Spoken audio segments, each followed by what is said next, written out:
Vamos a hablar ahora de la clasificación, nomenclatura y la identificación de las bacterias. Y aquí vamos a hacer un pequeño abreboca de lo que son las bacterias, ¿no? Vamos a ver de que existen básicamente tres formas en las cuales presentamos las bacterias. Tres formas hablando de morfología. Tenemos bacterias en forma de cocos, bacterias en forma de bacilos y bacterias en forma de espirilios, ¿ok? O espiros.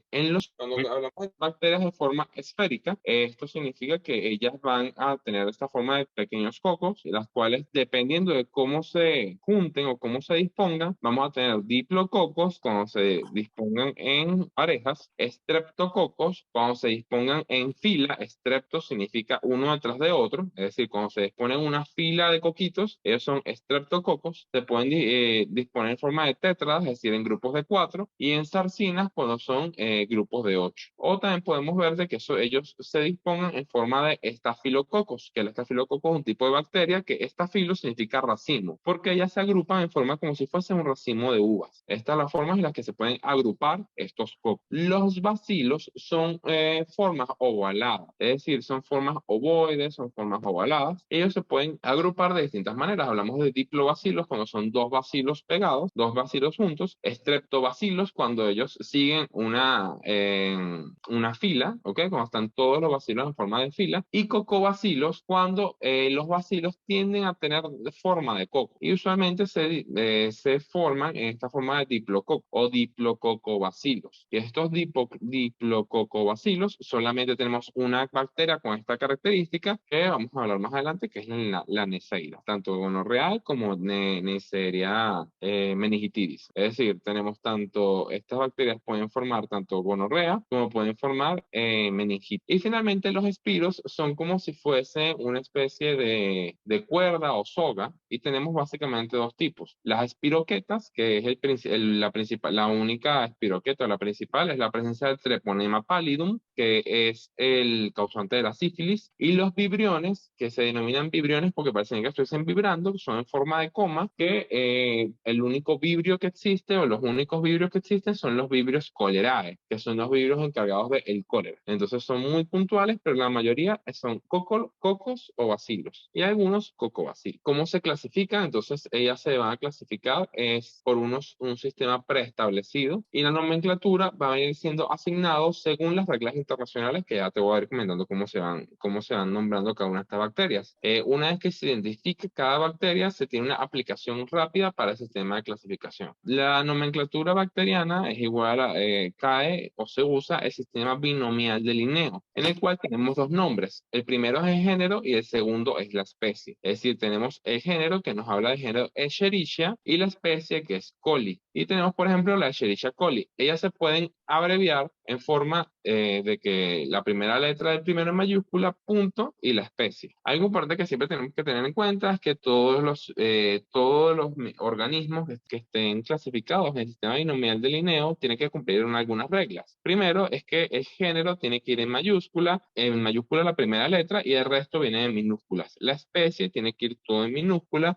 Cuando lo escribamos en computadora tiene que estar en letra cursiva, y si lo escribimos, por ejemplo, en lápiz, tiene que ser con una letra lo más parecida a la letra cursiva y subrayado. Esto lo entiendes un poco mejor cuando te habla de la taxonomía. Recuerda que cuando nosotros tenemos cualquier ser vivo, tenemos que clasificarlo con una taxonomía específica. Una vez de que lleguemos a la taxonomía, lo importante para sacar del Linneo son el género y la especie. Por ejemplo, tenemos los diversos géneros de la familia Enterobacteriae. La familia Enterobacteriae son todas las bacterias que se encuentran en el sistema digestivo de entero. ¿Cuáles son todos estos géneros? Tenemos entonces, tenemos las Escherichia, las Klebsiella, la Salmonella, la Shigella, la Proteus, la Serratia, la Yersinia. Pero dentro de las Escherichia, una especie de Escherichia es la Escherichia coli. Una especie de Klebsiella es la Klebsiella pneumoniae. Una especie de Salmonella es la Salmonella typhi. Una especie de Proteus es Proteus mirabilis. Una especie de Yersinia pestis. Entonces, cada uno de estos géneros nos dicen, bueno, una bacteria Escherichia es una bacteria con este tipo de características. Es decir, es ovalada, tiene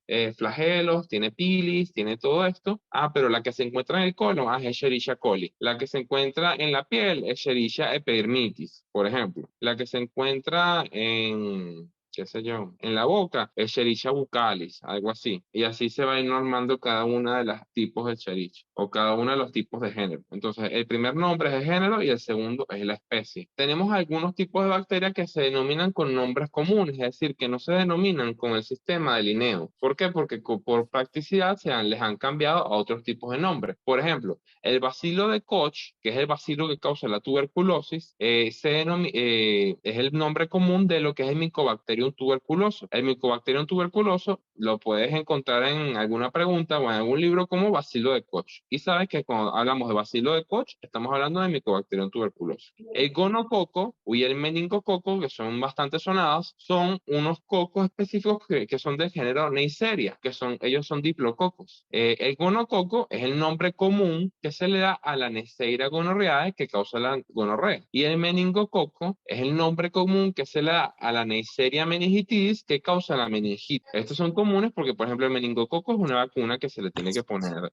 a los niños. Se le pone también a los adultos en algunos casos. Entonces, no todas las bacterias se denominan por el sistema binomial de Linneo con género y especie, sino que tenemos, por ejemplo, estos tres tipos de bacterias que las nombramos con nombres comunes que fueron adaptados. El tamaño varía según la especie, pero todas son visibles únicamente a microscopio. Uno no puede ver bacterias sin microscopio. Y la forma tenemos los tres tipos básicos que te comenté, los cocos, que son como esferas, los bacilos, que son en forma de óvalo, forma ovoide, y los espiros, que son en forma de soga o de cuerda. Aquí tenemos también los vibrios, que los vibrios están en forma de comas. Algunos lo denominan como parte de los espiros, otros libros lo denominan como formas aparte. La disposición de los mismos, entonces hablamos de que los diplococos es cuando se presentan en forma junta, dos cocos. Los estreptococos, aquí vemos cómo se ven en el microscopio. Los estreptococos cuando ellos están los cocos puestos en filas, las tétradas cuando están cuatro pegados y los estafilococos cuando están puestos todos en racimos, ¿ok? Recuerda que estafilo significa racimo, entonces están dispuestos los cocos como si fuesen un racimo de uvas. Aquí tenemos otras imágenes tridimensionales para ver cómo se ven los diplococos, los estreptococos, las tétradas, las sáficas y los estafilococos. Los bacilos tienen esta forma ovoide, puedes tener el bacilo solo, el diplobacilo cuando son dos bacilos, el estreptobacilo cuando están en una fila, o los bacilos, que esto es importante con algunos tipos de bacterias, pueden formarse en formas empalizadas, es decir, que ellos formen como figuras. Entonces va a tener, por ejemplo, bacilos en X, bacilos en B, bacilos en Y. Son importantes para algunos tipos de bacterias, por ejemplo, la bacteria, el Corynebacterium diphtheriae o bacteria que es la que causa la difteria. Es importante porque la difteria te causa una alteración bucal importante que puede ser a veces motivo de consulta a consulta odontológica. Cuando veamos la clase de bacteriología, vas a ver un poco cómo se ve esa membrana que se forma por la difteria a nivel de la boca. Los espiros, vamos a tener que tener los espirilios y las espiroquetas. Simplemente la espiroqueta tiene mayor cantidad de curvaturas y el espirilio es una forma un poco más simple. La principal espiroqueta que conocemos es el treponema pálido, que como te comenté, que es el causante de la sífilis, una enfermedad, una infección de transmisión sexual bastante común.